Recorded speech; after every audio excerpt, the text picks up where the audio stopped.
Assalamualaikum warahmatullahi wabarakatuh. Hai kawan-kawan, kembali lagi di channel Hasbi, tentunya channel yang sangat bermanfaat bagi kita semua. Karena di channel ini saya akan membahas hal-hal menarik tentang pendidikan yang tentunya sangat bermanfaat bagi kita semua. Oke kawan-kawan, di video kali ini saya akan membahas tentang topik yang sangat menarik, yaitu tentang manajemen kurikulum. Oke kawan-kawan, kita langsung saja ke topik bahasan yang akan dibahas pada video ini. Ada 8 topik yang akan saya bahas dalam video ini, yaitu tentang konsep dasar manajemen kurikulum, ruang lingkup manajemen kurikulum, prinsip dan fungsi manajemen kurikulum, komponen kurikulum, perencanaan kurikulum, model implementasi kurikulum, pengembangan isi kurikulum, dan evaluasi kurikulum. Yang pertama akan kita bahas yaitu konsep dasar manajemen kurikulum.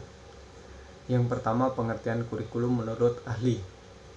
Dari pendapat para ahli dapat disimpulkan yaitu pengertian kurikulum merupakan perangkat rencana dan pengaturan mengenai tujuan, isi, dan bahan pelajaran serta digunakan sebagai pedoman penyelenggaraan kegiatan pembelajaran agar untuk mencapai tujuan secara efektif dan efisien.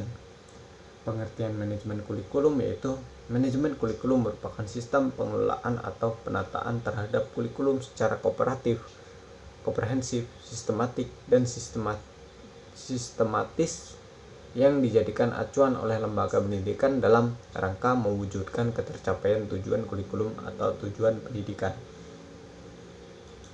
Oke, next yang akan kita bahas itu tentang ruang lingkup manajemen kurikulum.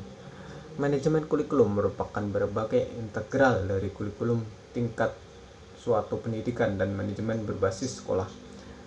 Lingkup manajemen kurikulum adalah perencanaan, pengorganisasian, dan pengevaluasian. Menurut Rusman tahun 2011, manajemen kurikulum merupakan berbagai integral dari kurikulum tingkat suatu pendidikan KTSP dan manajemen berbasis sekolah atau MBS.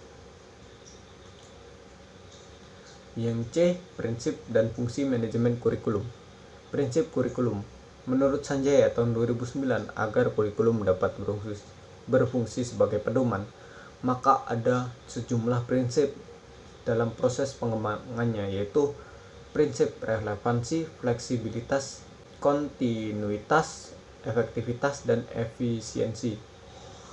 Yang kedua itu fungsi manajemen kurikulum. Menurut Rusman tahun 2011, fungsi manajemen kurikulum adalah meningkatkan efisiensi pemanfaatan sumber daya kurikulum, meningkatkan keahlian dan kesempatan pada siswa, meningkatkan relevansi dan efektivitas pembelajaran, meningkatkan efektivitas kerja guru maupun siswa, dan yang terakhir yaitu meningkatkan partisipasi masyarakat dalam pengembangan kurikulum. Komponen kurikulum. Mengingat bahwa fungsi kurikulum dalam fungsi pendidikan adalah sebagai alat untuk mencapai tujuan pendidikan tertentu, sebagai alat perlu memiliki penunjang-penunjang antara lain. Menurut Sanjaya tahun 2009, komponen membentuk suatu kurikulum adalah sebagai berikut. Yang pertama yaitu tujuan, isi, metode, dan evaluasi. Dan yang kelima akan kita bahas itu tentang perencanaan kurikulum. Ada 3 perencanaan, yaitu pengertian perencanaan kurikulum. Menurut Hamalik tahun 2007, perencanaan kurikulum merupakan suatu proses spesial yang kompleks menuntut berbagai jenis dan tingkat pembuatan keputusan. Yang kedua yaitu perumusan tujuan kurikulum. Menurut Rusman tahun 2011, terdapat 3 sumber yang mendasari perumusan tujuan kurikulum, yaitu sumber empiris, filosofis, dan bahan pembelajaran. Yang ketiga yaitu landasan perencanaan kurikulum. Menurut Rusman tahun 2011, landasan di dalam perencanaan kurikulum adalah kekuatan sosial, perlakuan pengetahuan, pertumbuhan, dan pengembangan manusia.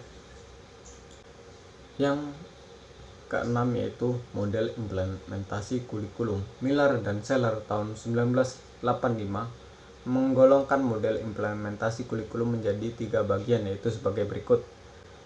Yang pertama, the consent based adoption model, yaitu model yang diharapkan dengan mengidentifikasi tingkat kepedulian guru terhadap sebuah inovasi kurikulum. Yang kedua yaitu model Littlewood. Model ini memfokuskan pada guru. Yang ketiga yaitu model Torrey. Model ini menggugah masyarakat mengadakan perubahan.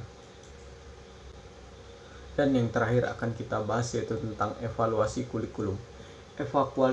Evaluasi kurikulum merupakan pemeriksaan secara terus-menerus untuk mendapatkan informasi yang meliputi siswa, guru, program pendidikan, proses pembelajaran untuk mengetahui tingkat perubahan siswa, dan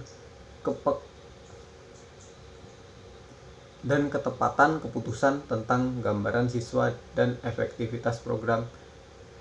Yang dievaluasi adalah sebagai berikut: proses analisis kebutuhan dan kelayakan, proses perencanaan dan pengembangan, proses implementasi atau pelaksanaan, proses evaluasi kurikulum, dan yang terakhir yaitu proses perbaikan kurikulum. Oke kawan-kawanku, mungkin hanya itu yang bisa saya sampaikan. Apabila dalam video ini ada yang belum bisa dipahami, kawan-kawan bisa menuliskan pertanyaan pada kolom komentar. Oke kawan-kawan, jangan lupa like, subscribe, dan komen videonya. Terima kasih sudah menonton. Saya akhiri. Wassalamualaikum warahmatullahi wabarakatuh.